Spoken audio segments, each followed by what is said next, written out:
Okay, today we are going to talk about project human resource management. So which is another very important knowledge management area. So if you have any issues, please let me know via chat. So first of all, we will be talking about the importance of human resource management and what is human resource management and human resource, these are the main processes of human resource management.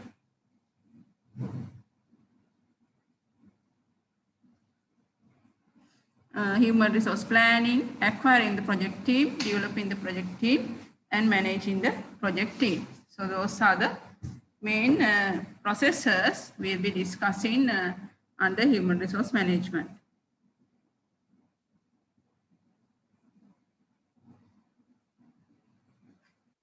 So first of all, let's have a look at why this human resource management is very important for a company, for an IT company specifically. Why do you think? Do you have any ideas? They say it's the most important one.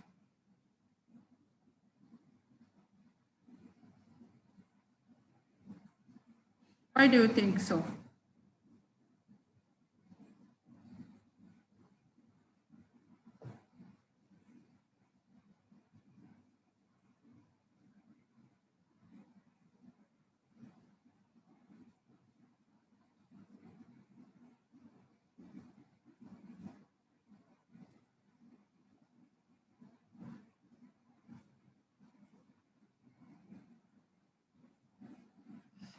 That's mainly because people determine the success and failure. So if you look at the IT company, mainly the projects, in the projects, if you look at the resources, without humans, you can do nothing.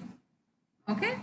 So success and failure of any project, IT project, is determined by the humans, human resource they have, their quality and also their behavior.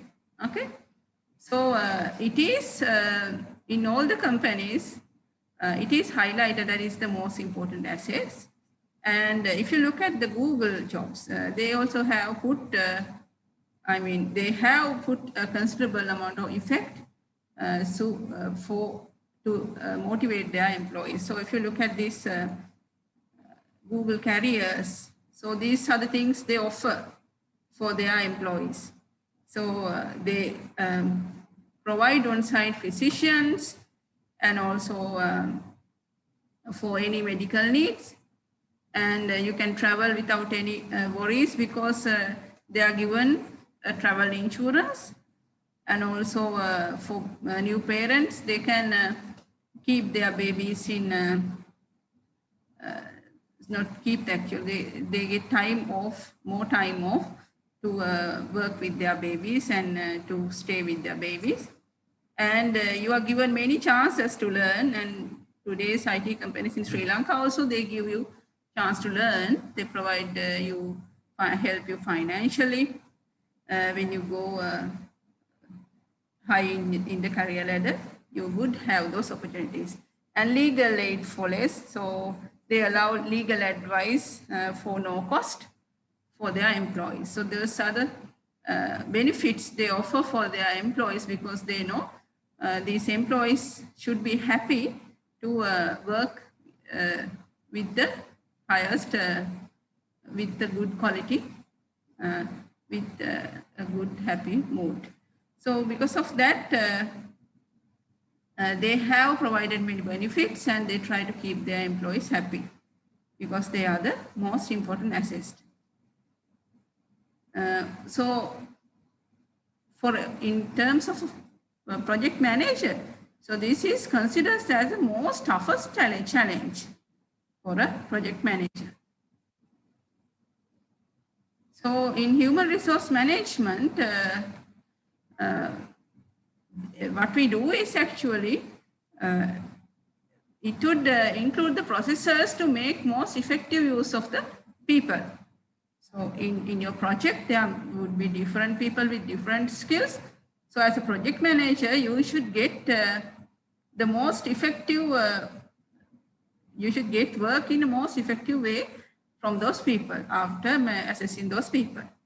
So these are the main processes in all: developing the human resource plan, acquiring the project team, develop project team, and manage project team. So those are the main processes involved in this human resource management. So what is project human resource management? So in human resource management, we have 4 main processes, as I mentioned previously as well. So in human resource planning, let's look at now what we are doing in each and every human processes mentioned. So in human resource planning, we identify and document project roles, responsibilities, and relationships.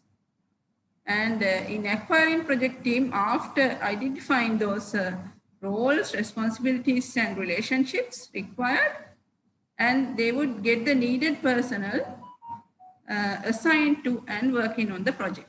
Okay, so that is acquiring the project team. So we try to acquire the people we have identified in the previous process.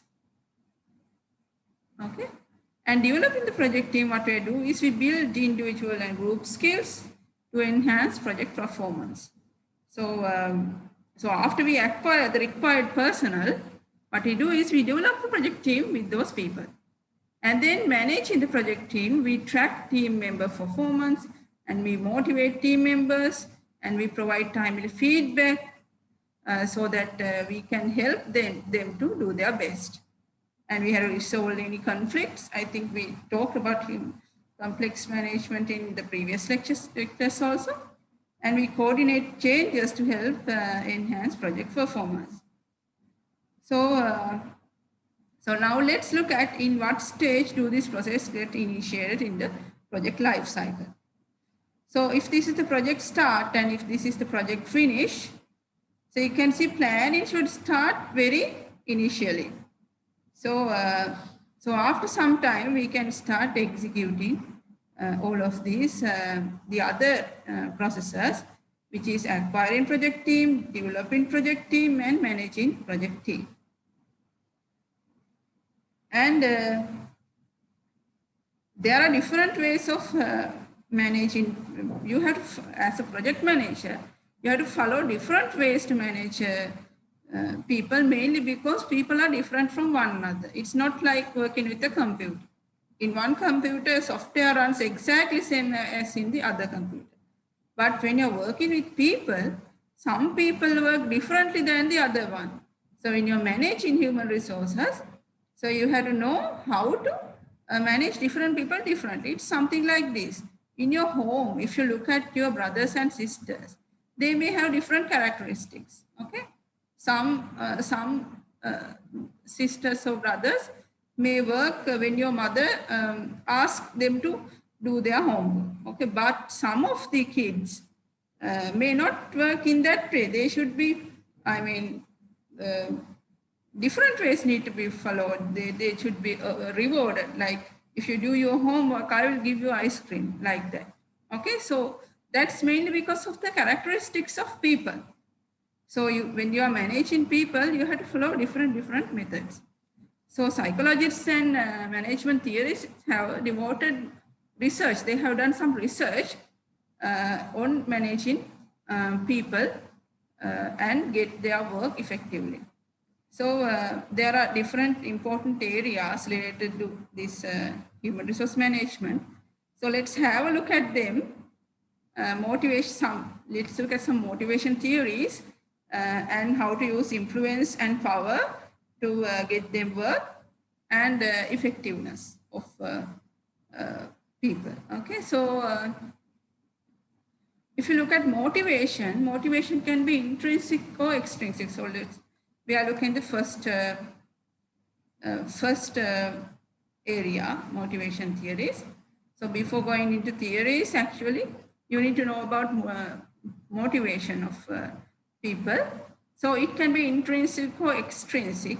So in intrinsic motivation, that would cause people to participate in an activity for their own enjoyment. So example, some children take piano lessons for intrinsic motivation. they like to do it. They do it because it creates nice songs or voice. So because of that, they do their lessons. But some kids may not like to play the piano by their own. They do it because they have to do. They have to sit for the exam, or they may be punished if they do not participate in that particular exercise. Okay, so that is extrinsic motivation, which causes people to do something for a reward or to avoid a penalty. So I think now you understand better what is intrinsic motivation and what is extrinsic motivation. So among the people you supervise in your project also, some people may code for their intrinsic motivation. So they do it and they find new technologies and apply that. It's very easy to work with those people, and you have to guide them to move forward without blocking them with the free, all technologies and asking them to work with the others. Okay, so you have to let them independently grow rather than the other people who may be extrinsically motivated people. They may work for money. They may apply the same things available they knew previously. Some kind of people are also there. So you have to reward the new technologies, and so then the extrinsically motivated people also would make the project into a very good success. And you need to know about this need satisfaction of humans. So this is a very popular theory of Maslow's hierarchy. So he argued that human beings possess unique qualities that enable them to make independent choices, because of that giving them control of their destiny. Okay. So by recognizing that,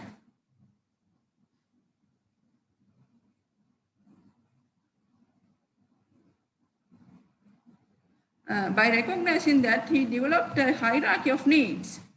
So, so because of these unique qualities each and every person has, it enabled them to go for different independent choices. Okay. So, so that is identified in this hierarchy. And if you look at this Maslow's hierarchy, you can see there are needs from 1 to 5. Those are the needs. Satisfaction level, if you see the top ones are, it's on the top priority, not actually top priority. So the top priorities are on the on here. So you can see psychological needs like food, water. Okay, they are basic needs we need. So after we satisfy these needs, only we move into the second one. We look at the other one. Even without safety, we need food and water. Okay, so you can see the a satisfied need would no longer become motivated. To find food, water, you will be motivated. That's the basic need, you will be motivated. Okay. So then safety related needs, there are certain needs which are required for the safety of a particular human. Maybe physical safety, maybe economic security. So some of you may not go for private companies because you think that if the company is not stable, you will lose your job. Okay. So you are thinking about the economic security, okay, safety of that particular job position. And then after satisfying those needs, the next required need is social needs, like acceptance from the other social members in the society, love, affection, association with the team and group. So next, that level of needs appears in this hierarchy. And then self-esteem, it is a recognition by the other people and the status they come.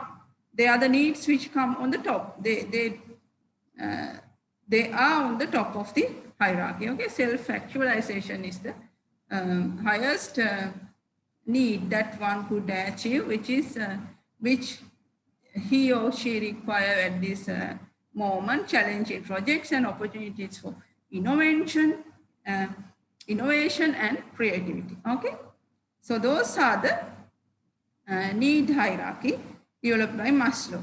So when you as a project manager, you also need to think about the needs, how these things are prioritized. The most prioritized things are psychological needs, then safety needs.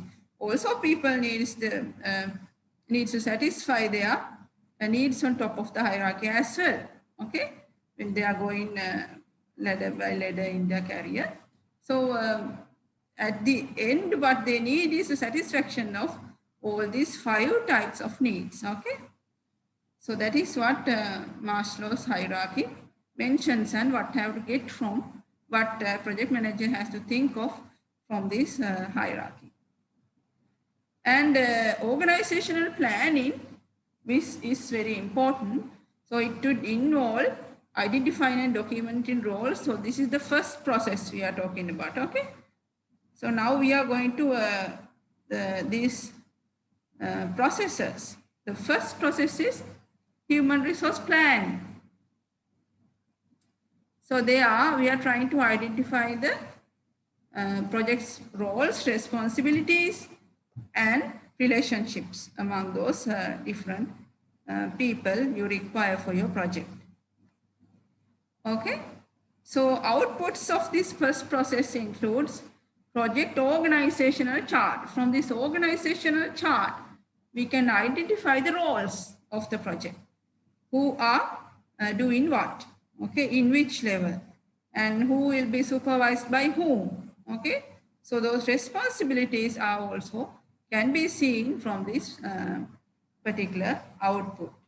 And you have to report the relationships in between these characters you identified in your project as well. And we'll go one by one later. So this is a sample organizational chart for a large IT project. You can see there's a project manager and there's a deputy project manager, and deputy project manager has to supervise systems engineering, independent testing group, project technical leads, quality assurance team, and the configuration management team. So all those things are responsibilities of this deputy project manager, and he should report to project manager as well. Project manager is responsible of everything in this project, if you see. And then there are sub-project managers, manager 1, manager 2, and manager 3 of the project's technical development. And then there are different teams working under those project managers, sub-project managers. There are 3 teams working under this sub-project manager 1, and then 2 teams working under sub-project manager 2, and again 2 teams working under sub-project manager here. Okay. So another output is responsibility assignment matrix, which is another way you can use to map the work of the project as described by the work breakdown structure. So in work breakdown structure, we write down all the subcomponents we need to carry out to fulfill the project. Okay, now we are assigning responsibilities for each and every activities. So I think I have one responsible assignment matrix, an example. This is a sample. So you can see the WBS activities are marked with this numbering system. 1.1.1 is the first activity. 1.1.2 is the second activity, likewise. So for first module, all the sub-activities are mentioned in each columns, okay? And these are the units of those company, okay?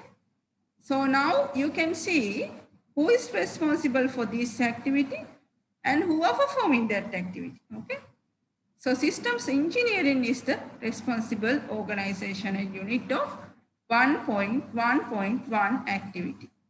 And performing organizational unit for 1.1.1 is test engineering unit.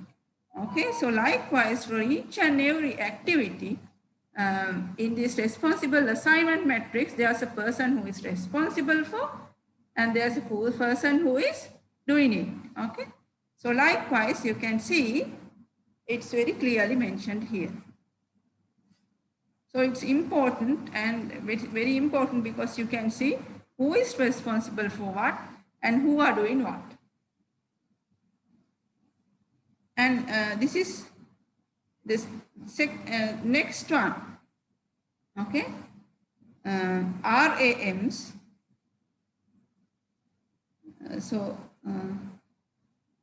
Which shows stakeholder roles also you can see here. These are the stakeholders and these are the items. So these are the stakeholders who are accountable and who is only a participant and reviewer required or input required or sign off required. So this should show you stakeholder roles. Okay, input required from this person for this unit testing item. Integration test in this integration testing item, there's a review required from stakeholder E. So likewise, this could clearly show you what are the roles of stakeholders who will be taking also part in these items. So this one shows only the people who are responsible for and people who are performing. Okay, in those particular units, there are specific stakeholders who would be taking different roles.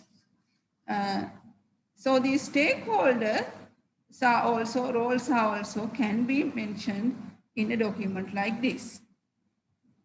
So these stakeholders may be members from outside the project's performing units who are actually people who put money into this project and people who work in the other company which you are developing the IT project for.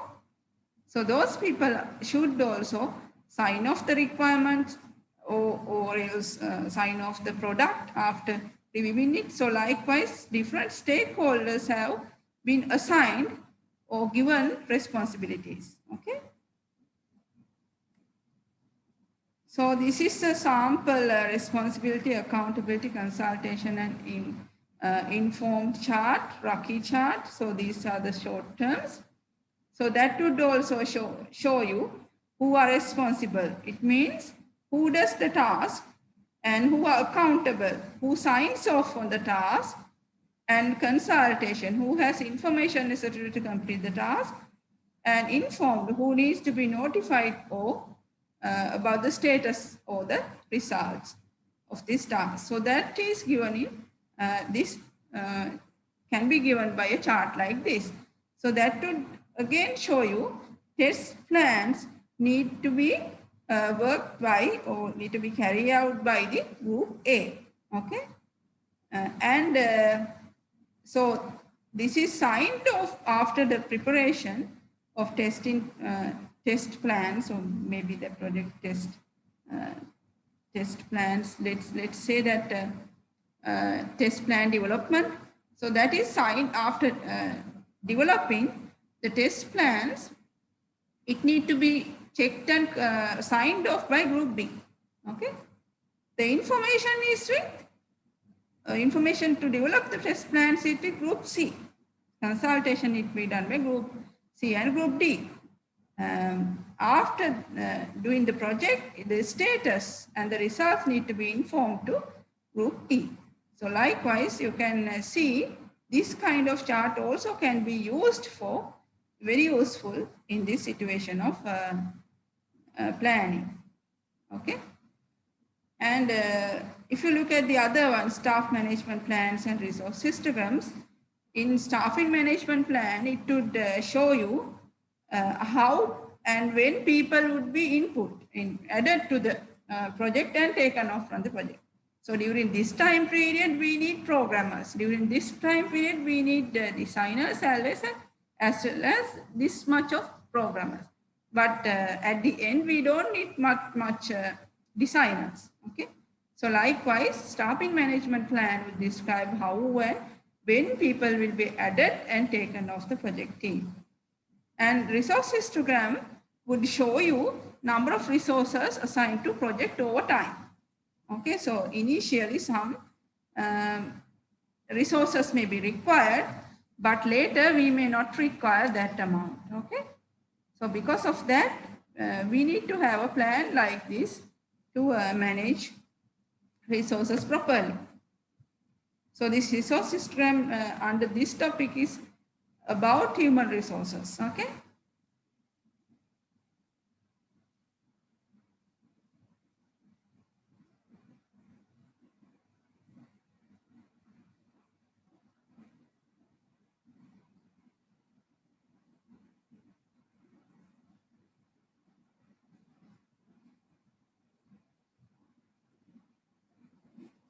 So you can see a sample resource histogram here. And this is a sample actually human resource histogram. So you can see the months of the project, January, February, March, April, May, and June in the x-axis. And in the y-axis, it shows the number of people. And these are the number of managers. And these are the business analysts. And these are the programmers. Okay.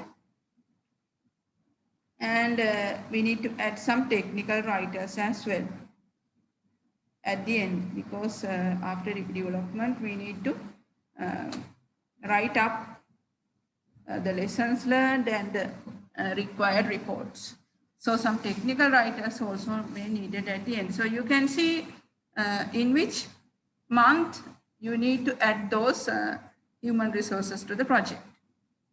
So sample histogram is a very helpful tool to manage people over time, manage the number of people and which kind of people required for the project over time.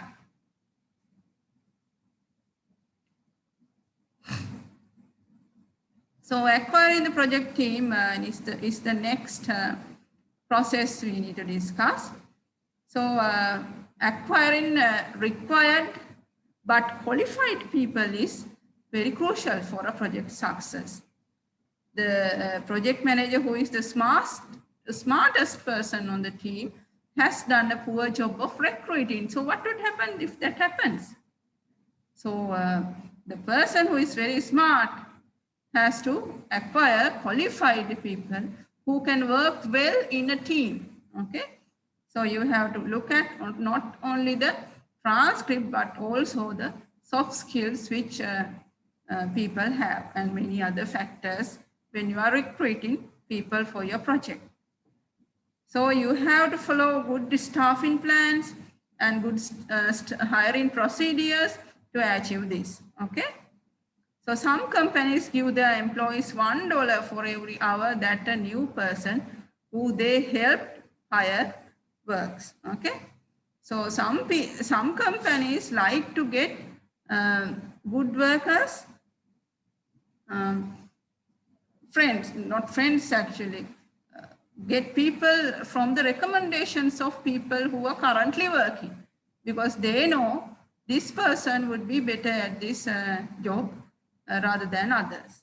And some organizations allow people to work from home as an incentive. So that is also a very good incentive for some people to perform better, because that will solve some of the problems they face. Okay. And resource load-in and level-in is actually load-in refers to the amount of individual resources an existing project schedule requires during specific time period. And in level-in means resolving over-allocation. Okay. Resource histograms would show resource load-in, and over-allocation means more resources than available are assigned to perform work at a given time. So you can see a resource histogram here.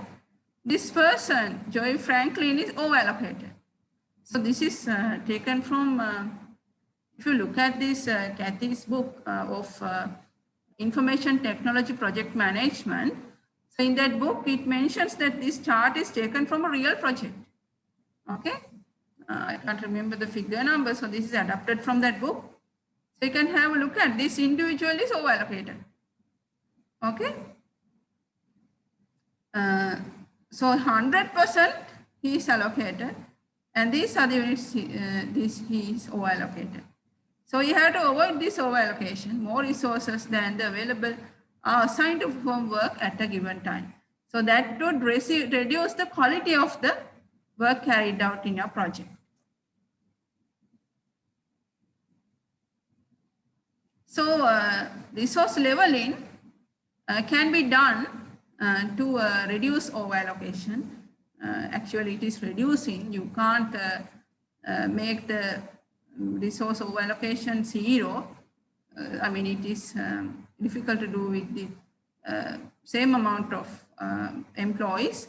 So you may need to go for alternatives like hiring outside staff for particular time periods of where this over-allocation happens. Okay. So when resource leveling, so in this technique, we have to resolve these resource conflicts. Sometimes we may have to delay tasks, some tasks. So trying to get the people allocated evenly over time. Okay.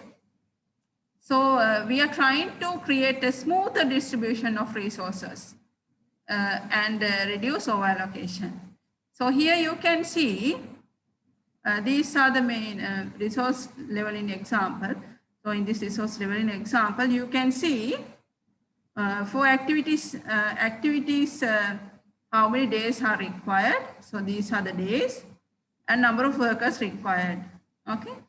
So this is the project network with activities A, B, and C. And durations are for activity A, you need 2 days. To complete activity B, you need 5 days. And to complete activity C, you need again 3 days.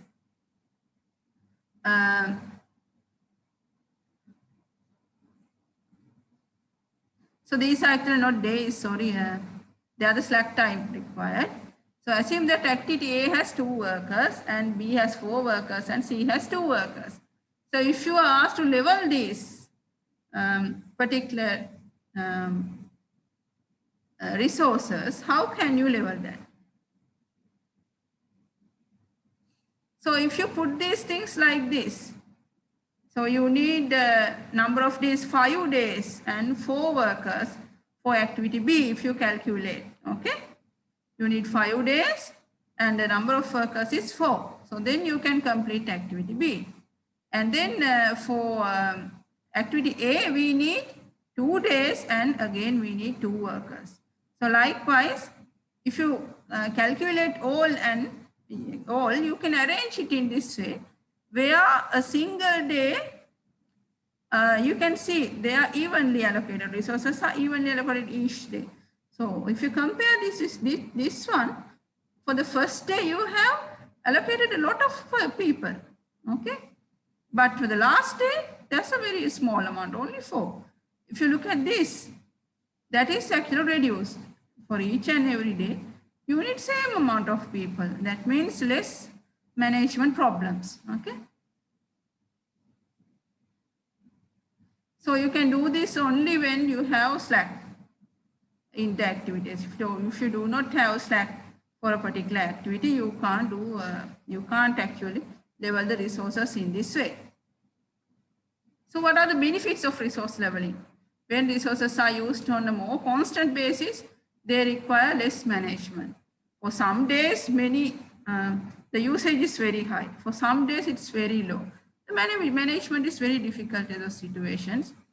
So it may enable project managers to use a just-in-time inventory type of policy for using subcontractors over the expensive resources. So you can use expensive resources only to just-in-time inventory type of policy, okay? And it results in fewer problems for project persons and for the accounting department also. It's very easy to manage the finance. And it would improve morale of the people, mainly because for some days you have to work with many people and many people have come to work, and for other days there are very few people and some people are discouraged because today there are very few people present and few projects are, parts of the projects are done. So there's a difference in the model. Yes, here resource means human always, okay? There's a comment about whether resource means humans. Yes, we are talking about human resource management in this lecture, okay? And next one is developing the project team, okay? That's very good. If you have questions, please ask me. So that gives me indication of your understand level, okay? Benefits of resource leveling. So we talk about that. So it's about human resources. We here also we talk about human resources, the number of workers over days, how can be arranged evenly without having the distribution like this. And developing the project team, okay? The main goal of team development is to help people work together more effectively to improve the performance. So that's the main goal. That's what we need to achieve in human resource management. People need to work together effectively, okay? So if that does not happen, these software projects would not succeed, mainly because, you know, in software projects, people develop parts of a particular whole unique, not unique, actually one project, okay? So these parts need to be done according to the given timeline parallelly. If not one activity is done, you could not be able to proceed with the other activities. Okay? So that's why you need to take, you need to look at very carefully when you are hiring people. If you hire people who are not suitable for the skill level of the people who you have already hired, so then there would be some problems. So it takes teamwork to successfully complete most of the project. So because of that, you need to develop the project team very well. So let's see what are the available methods for development of teams. So now you have hired people, okay? You need to improve the team working environment of those particular human resources you hired. So forming means introduction of team members. So you have got several people, hired several people for your particular project, and let's assume that they are developing a part of your product, okay? So in there, forming involves introduction of team members. You will introduce team members to one another, okay? Storming occurs as team members have different opinions as how the team should operate. People would test each other and there's often conflict with the team. So first you are forming the team by introducing team members, and then there would be different ideas coming from different people, and therefore there will be conflicts, okay? That happens, okay? Even when you go to a new school, so that happens, you are introduced the team members and some people have different ideas than yours, then there would be quarrels and fights, you know.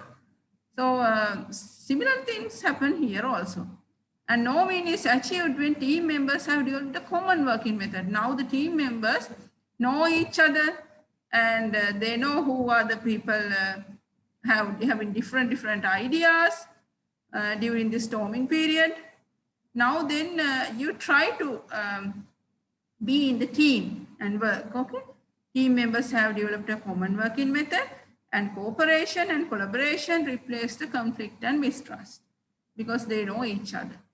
And in performing stage, so this is a model, okay? So you have to allow the people to work according to different stage of this model so that they can achieve the given task. In performing, they would work as a team and they would try to achieve the goals of the team.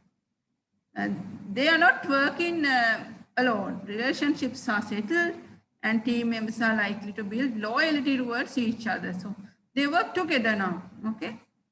And they cope with, they can work on more complex things and cope with greater change, okay?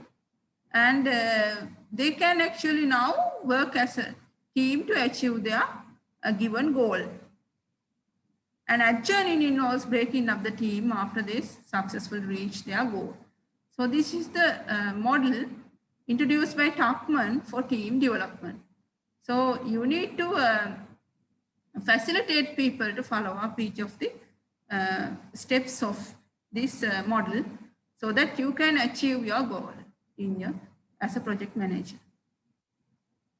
And training of the team members is also very important and required for a project success. It can help people understand themselves and each other and understand how to work better in teams. Team building activities would include physical challenges and psychological preference indication tools, okay? So let's look at what are the actual physical challenges you are going to do in training and psychological preference indicator tools. So I'm not going to talk much about those two topics. However, training, this is very required for these specific activities.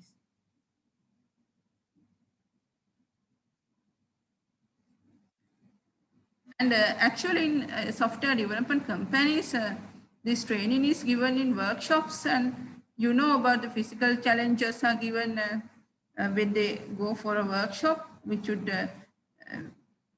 ask you to do some challenging physical activities. So that would help you to identify different people and help build some relationships between the team members.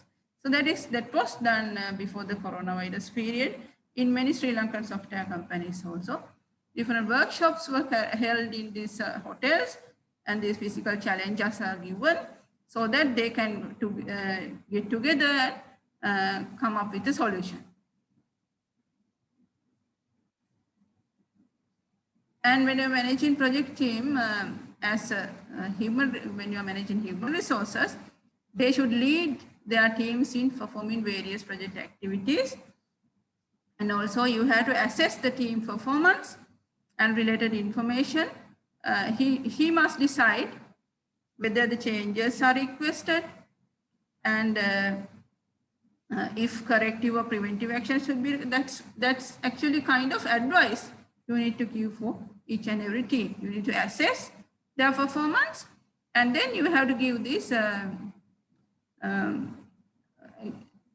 advices. If updates are needed, you need to update the project management plan.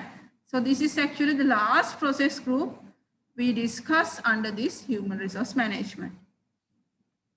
So here we are managing the things which are carried out as a team. So apart from these topics, we are going to discuss about some characteristics of different people, social style profiles which are introduced by the psychologists.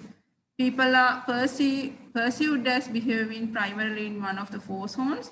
Some people are drivers, some people are very expressive people, some people are analytics, some people are amiables. So if you look at these social styles, people on the opposite corners may have difficulty getting along. So why you are studying these things? Because as a project manager, you should understand characteristics of different people. So you should study the overall behavior of people, different factors. So this is one of the factors you need to consider when you are studying the characteristics of people. So this is social styles that people can have. Some people are drivers, some people are expressive, some people are analytical, some people are amiables. So if you look at this, in Analytical and expressive people are on the different corners, opposite corners. They have difficulty getting on. So if you identify the person as a very analytical person, then expressive person, some people are very expressive. I mean, even some people without having anything, they are expressive. So analytical people are not like that. They are based on the facts and they analyze things and they would like to work on the facts. So that's why these two people act very differently. So you have to likewise look at the social styles of people also when you're managing your human resources in your project, IT project. And when you're working with people in a project, reward and recognition is very, very important. Okay? Because it would promote the success, it would promote team working, and also it would make this your project very successful one, because it would help you to achieve the deadlines and specific goals intended. Team-based rewarding and recognition is really important, not individual-based. Okay, focus on rewarding teams for achieving specific goals. During this time period, you need to come up with this. During this, you have to come up with the best technology. So if you come up with a very good solution for this problem, your team would be rewarded with the day out, like that. Okay. Allow time for team members to mentor and help each other to meet the project goals. So that's how you can develop human resources. And when you are managing project teams, these are the tools and techniques for managing project teams. Again, some tools you can use. Observation and these all are actually some facts. So, okay. So in project knowledge management area for human resource management, those 4 processes were introduced. Okay, so these are actually, when you are carrying out those processes, these techniques you can follow. You need to know the other things we discussed here was the psychological theories about Maslow's need hierarchy, and also the social styles profiles. You need to know about them when you work with human resources. That's why those are also introduced under this topic. And these are also some facts you as a project manager should consider when you are managing these human resources very well. So the first one is observation and conversation. So you have to manage not only by sitting on your comfortable room on the chair. You have to do management by walking around. You have to go to this real situation, okay? And look at the really what is happening, and then you can talk with them and resolve any conflicts you have. So that is called observation and conversation. And project performance appraisals, so provide the assessments depend on length of the project. So you need to provide required assessments as well. So you have to tell for a particular team, you have done this in this quality level, and you have to achieve this during this time period, likewise.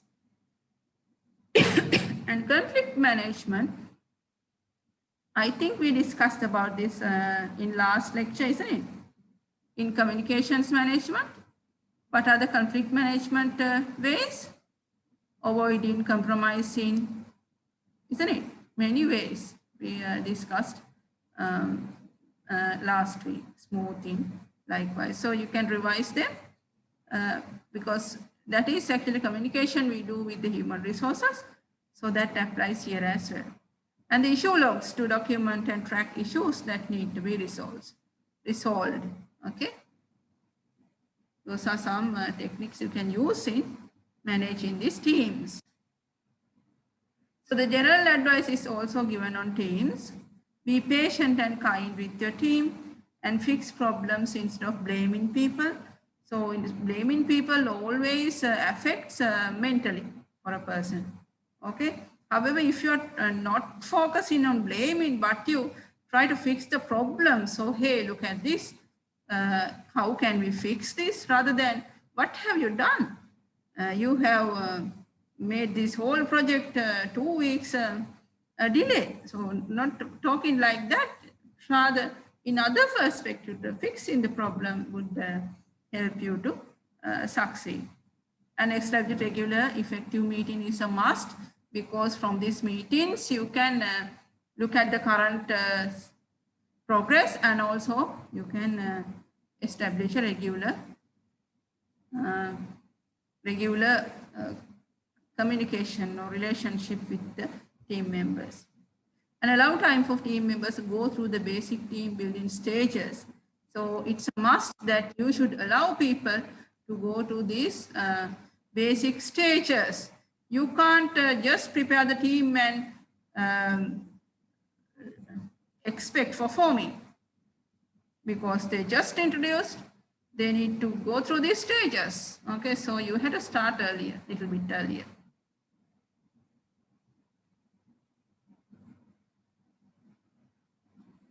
And limit the size of work teams to 3 to 7 members.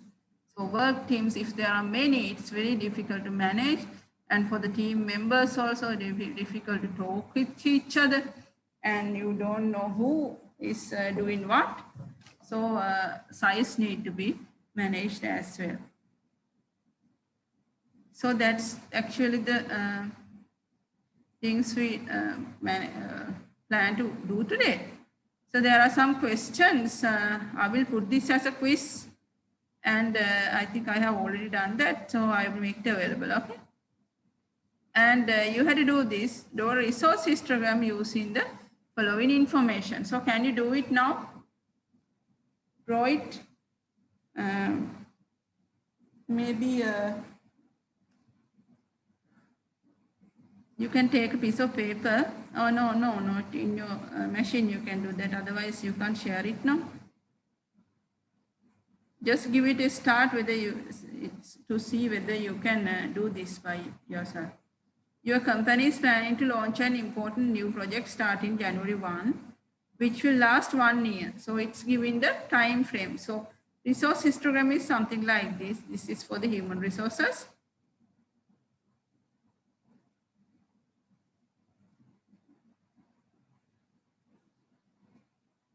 So this is a sample resource histogram. So you can see in which time people are added and taken out from your project. Managers, business analysts, likewise. So you have to develop something like this.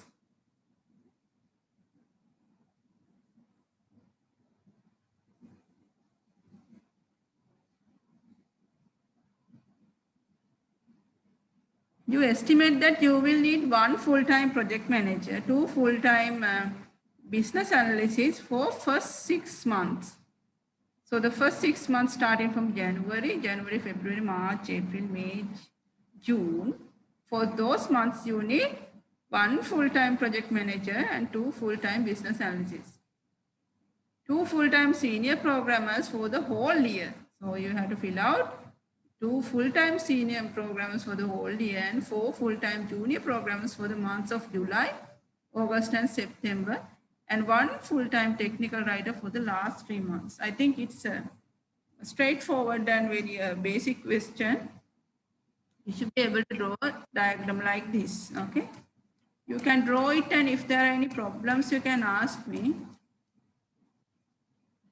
So I'm not going to talk about another topic today, and I'll stop from this.